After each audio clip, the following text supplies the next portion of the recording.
Doctor Vandana Das കൊലപാതക കേസിൽ CBI അന്വേഷണം ആവശ്യപ്പെട്ട് കുടുംബം സമർപ്പിച്ച ഹർജി ഹൈക്കോടതി ഇന്ന് വീണ്ടും പരിഗണിക്കും. അന്വേഷണത്തിൽ പോലീസിന് വീഴ്ച ഉണ്ടെന്നാരോപിച്ചാണ് വന്ദനയുടെ പിതാവ് KG മോഹൻദാസ് ഹൈക്കോടതിയെ സമീപിച്ചത്. കൊച്ചിയിൽ നിന്ന് വിനീത VG വിവരങ്ങളുമായി ചേരുന്നു. വിനീത, ഗുഡ് മോർണിംഗ്. പറയൂ വിശദാംശങ്ങൾ.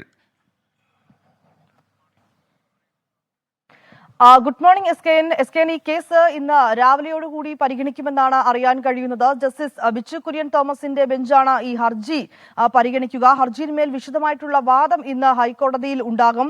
ഈ വന്ദനയുടെ കൊലപാതക കേസ് അതിനി CBI അന്വേഷിക്കണമെന്നാവശ്യപ്പെട്ട വന്ദനയുടെ പിതാവ് മോഹൻദാസ് ആണ് കോടതിയിൽ ഹർജി നൽകിയിരിക്കുന്നത്. നിലവിൽ പോലീസിന്റെ അന്വേഷണം ശരിയായ ദിശയിലല്ലെന്നും ഉത്തരവാദിത്തത്തിൽ നിന്ന് അന്വേഷണ സംഘം കൈ കഴുകുന്നുവെന്നും ആരോപിച്ചാണ് ഹർജി നൽകിയിരിക്കുന്നത്. പക്ഷേ നേരത്തെ തന്നെ കുറ്റപത്രം സമർപ്പിച്ച കേസിൽ ഇനി CBIയുടെ അന്വേഷണം ആവശ്യമില്ല എന്നാണ് സർക്കാർ കോടതിയിൽ നിലപാട് അറിയിച്ചിട്ടുണ്ടായിരുന്നത്. ഒപ്പം തന്നെ അന്വേഷണം ശരിയായിട്ടുള്ള ദിശയിലാണെന്നും സർക്കാർ കോടതിയെ അറിയിച്ചിരുന്നു. ഈ കാര്യത്തിൽ ഇന്നൊരു അന്തിമ തീരുമാനമുണ്ടാകുമെന്ന് തന്നെയാണ് പ്രതീക്ഷിക്കുന്നത്. SK.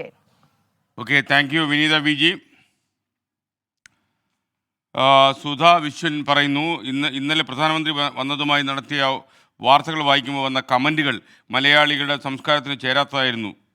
തീർച്ചയായിട്ടും അത്തരം കമൻറ്റുകൾ ഇടാൻ പാടില്ല എന്നാണ് നമ്മുടെ അഭിപ്രായം.